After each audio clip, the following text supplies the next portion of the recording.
하나님의 절대 주권을 믿는 사람과 그 교회입니다. 이번 주간 주신 말씀으로 우리가 한 주간 인도를 받고 있고, 이제 한 주간을 마무리하는 시간표 앞에 우리가 섰습니다. 이번 주간에 가장 중요한 핵심 키워드가 있었다면 바로 하나님의 절대 주권이겠죠. 여러분에게 일어난 많은 현장의 광야길의 시간표 속에서 여러분 하나님의 절대 주권이 얼마만큼 보여졌고 또 믿어졌는지 궁금합니다. 지금으로서 사실은 납득하기 어려운 일들이 여러 가지가 있을 줄로 생각합니다. 그러나 여러분, 하나님의 절대 주권, 그걸 믿는 믿음을 오늘도 여러분에게, 여러분의 삶에 심는 날이 되기를 바랍니다. 첫 번째입니다.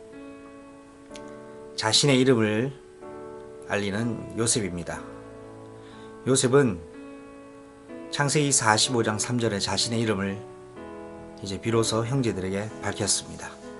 그리고는 아버지의 안부를 묻습니다. 자신이 누구인지를 알리고 난 이후에 정말 궁금한 내용을 물어봅니다. 그러면서 자신에게 가까이 오기를 청하며, 자신은 바로 형제들이 20년 전에 애굽으로 팔았던 바로 그 요셉이라고 자신을 알리는 대목이 바로 45장 3절에서 4절까지 기록입니다.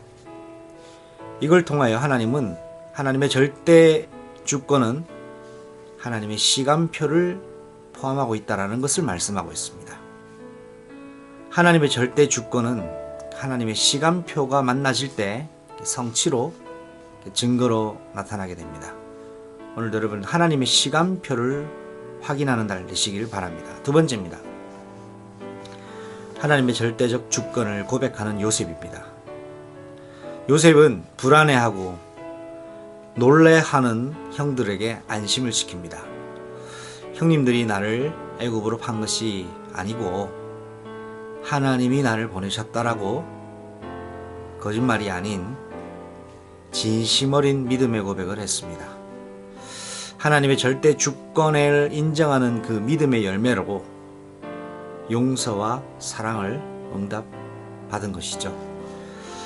사람의 손의 일로 형들은 요셉을 미워하는 마음 때문에 팔았습니다. 그러나 하나님의 손의 일은 이 가족과 가문을 위하여, 하나님 한 교회를 위하여 먼저 애굽에 요셉을 보내셨습니다. 당장의 그 상황에서 일어나는 상황이 납득하기는 어렵습니다. 그러나 그 시간이 지난 이후에 하나님의 크고 놀라운 섭리였음을 그들은 깨닫습니다. 그리고 요셉은 자기에게 행하신 하나님의 크고 놀라운 일을 고백합니다. 상처받을 수밖에 없는 상황이었고 상처받을 수밖에 없는 이유였지만, 사단이 주는 속임에 속지 않고 하나님의 언약적 믿음을 심는 것을 선택한 요셉은 그에 응당한 결과를 열매로 맺습니다.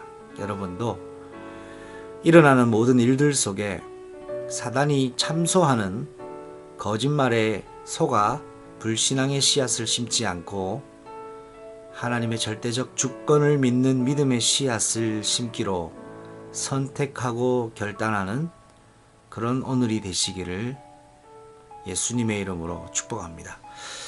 마지막 세 번째입니다. 새로운 계획과 새로운 땅을 준비한 요셉입니다.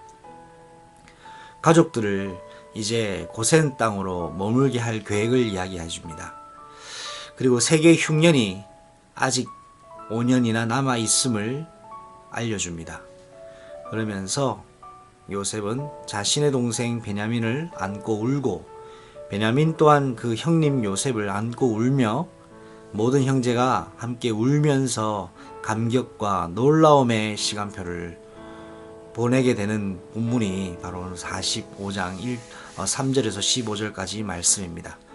이처럼 하나님의 절대 주권과 시간표 속에서 하나님의 증거가 나타나는 중요한 타이밍에는 바로 하나님의 특별한 또한 예비하신 은혜와 하나님이 준비하신 전혀 새로운 응답을 하나님은 우리를 위하여 준비해 놓으셨다는 것을 확인할 수 있습니다. 그리고 다가오는 이 현장의 시간표 속에서 언약 잡은 교회와 언약 잡은 개인은 하나님과의 영적 좌표를 확인하며 다가올 시대를 미리 바라볼 수 있는, 미리 깨달아 알 수 있는 비밀을 하나님은 허락하셨습니다. 여러분에게 지금 일어나는 모든 현장의 상황들을 속에서 여러분 두 가지만 꼭 기억하십시오. 분명히 여러분이 당면한 사건을 통하여 사단은 거짓말합니다. 그러나 하나님은 진실을 말씀하십니다. 그러나 우리의 귀는 사단의 거짓말에 더 솔깃합니다. 그러나 우리가 붙잡아야 될 것은 하나님의 진실입니다. 하박국 선지자가 고백했습니다. 무화과 나무가 소출이 없고 외양간에 송아지가 없더라도 나는 나를 구원하시는 구원의 하나님으로 말미암아 기뻐하고 그 구원의 하나님을 찬송하리라고도 고백했던 그 고백이 오늘 여러분의 인생의 고백이 되기를 예수님의 이름으로 축복합니다.